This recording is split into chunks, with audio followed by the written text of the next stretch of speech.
Saúdo a cada um de meus amados irmãos com a maravilhosa graça de nosso Senhor e Salvador Jesus Cristo. Amém, queridos? Queridos, neste momento eu venho aqui pela graça de nosso Senhor com o objetivo de abençoar maravilhosamente a vida de vocês.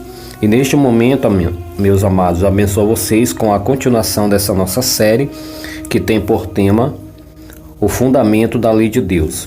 Esse é o segundo estudo e a base desse nosso estudo se encontra em 1ª Epístola de João, capítulo 3, verso 18, Bíblia Linguagem de hoje, que está escrito: Meus filhinhos, o nosso amor não deve ser somente de palavras e de conversa. Deve ser um amor verdadeiro que se mostra por meio de ações. Glória a Deus. Primeira pergunta: no que esse texto nos adverte? No que esse texto nos adverte? Então, a palavra de Deus nos revela claramente que esse texto está aqui nos advertindo com referência, amados, ao não vivermos o falso amor.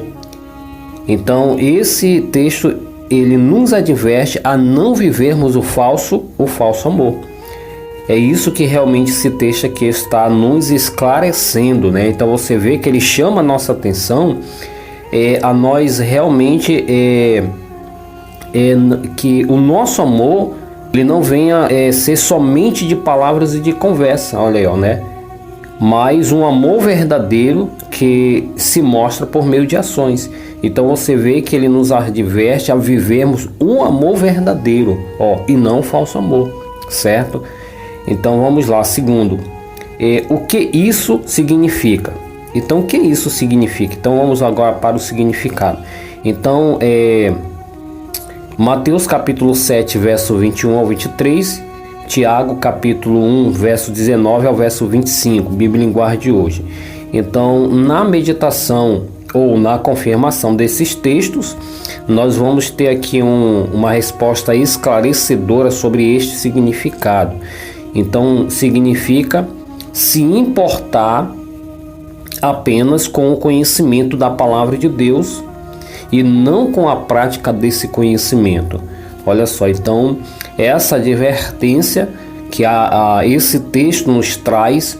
Então aí vem essa segunda pergunta: o que isso significa? Então significa se importar apenas com o conhecimento da palavra de Deus e não com a prática desse conhecimento, ou seja, apenas com o conhecimento sobre o amor. Como ontem eu passei para vocês, amados, esse detalhe aqui que eu tive ontem explicando para vocês ou compartilhando com vocês, esse detalhe importante, aonde realmente se tratando do conhecimento do amor de Deus, todos são excelentes, né? Todos são excelentes, todos têm um conhecimento assim maravilhoso sobre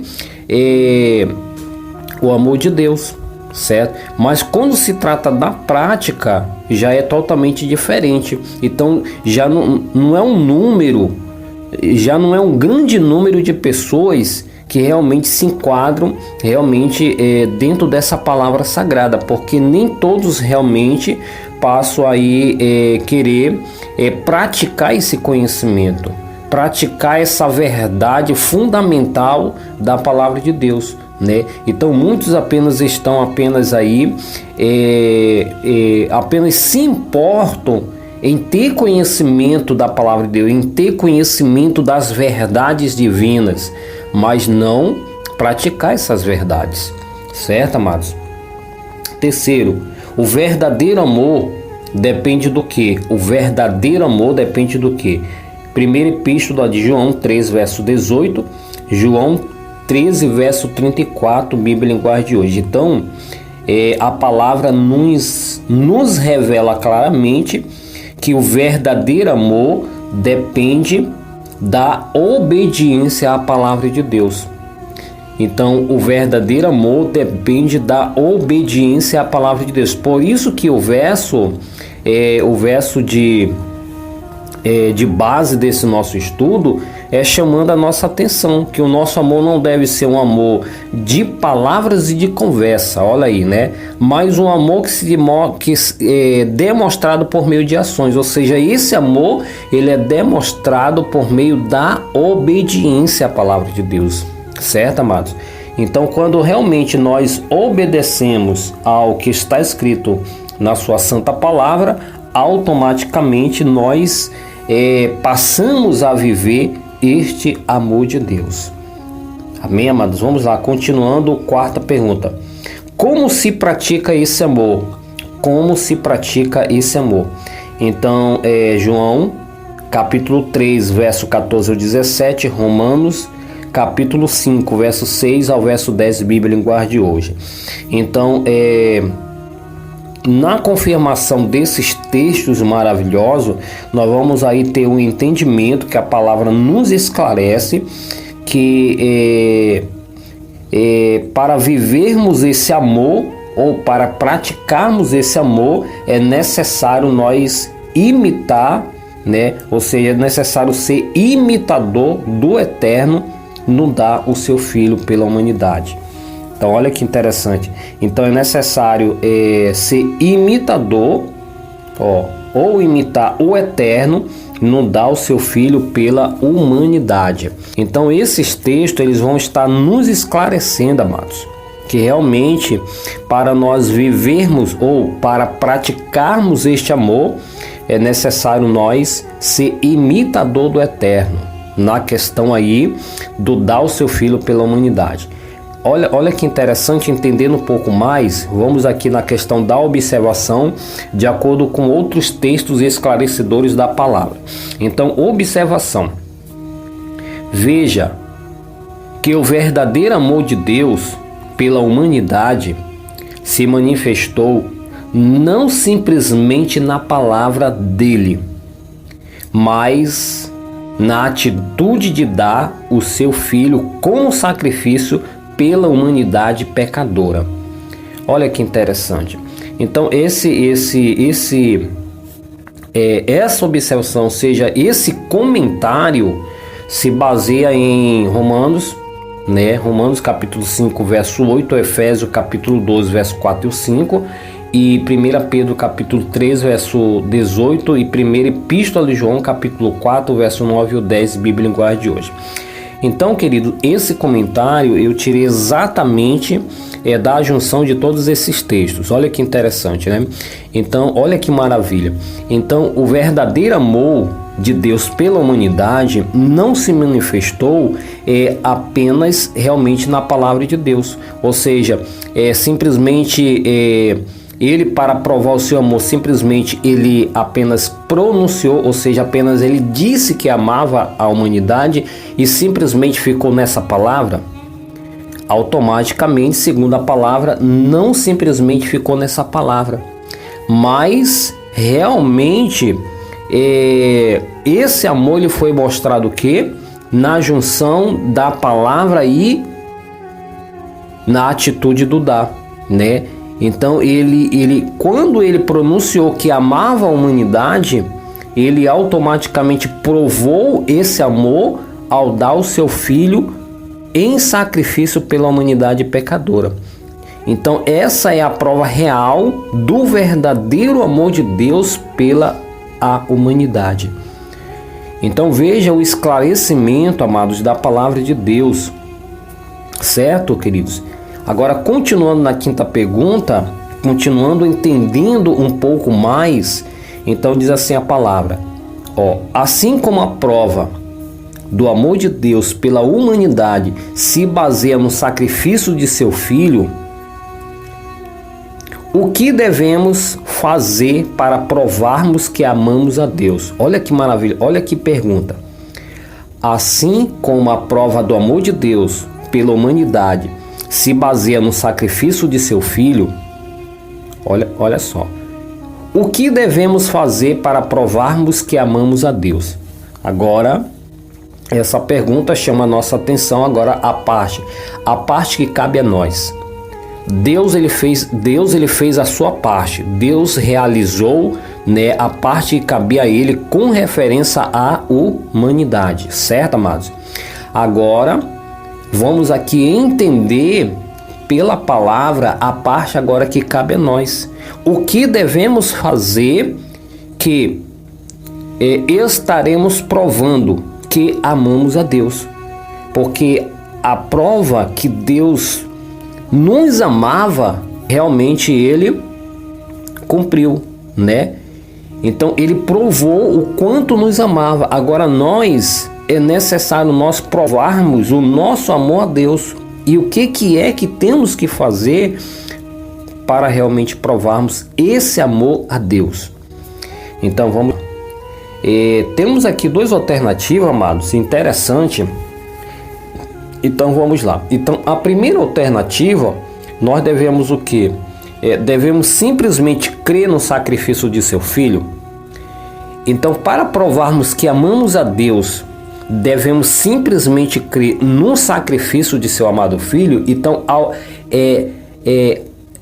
ao crermos no sacrifício de seu amado filho, estamos provando que amamos a Deus? É simplesmente isso que a palavra nos revela? Ou, alternativa B, devemos praticar o amor de Deus com o próximo? Olha que interessante.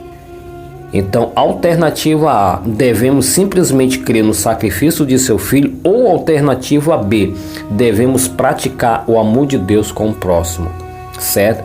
Agora vamos aqui para a parte da observação, para nós aqui entender qual dessas duas alternativas é a alternativa correta de acordo com a palavra. Observação. Para o Evangelho dos homens, a alternativa A é a resposta correta, pois para eles a única prova desse amor está simplesmente crer nesse sacrifício. Olha que interessante, né? Então para o Evangelho dos homens, realmente a alternativa, amados, é a alternativa correta. Por quê? Porque segundo a visão deles, ou segundo seus entendimentos, para ele a única prova de amor a Deus é crer em seu sacrifício, certo, amados? Olha que interessante. Mas continuando assim, mas no Evangelho de Deus isso não é suficiente, pois esse Evangelho ainda não é completo. Olha que interessante, Então, no Evangelho dos homens, amado, realmente isso só é suficiente. Ou seja, crer simplesmente no sacrifício de Cristo, certo? Mas no Evangelho de Deus, ou seja, de acordo com a palavra, ou de acordo com aquilo que está escrito, isso aí, infelizmente, para Deus não é suficiente. Por quê? Porque até então ainda não é o Evangelho completo. Ou seja, esse Evangelho dos homens é o Evangelho incompleto. Então, por ser o Evangelho incompleto, não é o Evangelho de Deus, mas o Evangelho deles, certo? E olha que interessante, continuando, diz assim: o Evangelho completo está na promessa e no seu cumprimento. Olha que maravilha. Ou seja, primeiro Deus prometeu o sacrifício e depois, no tempo certo, houve a execução do sacrifício. Olha que maravilha, amados.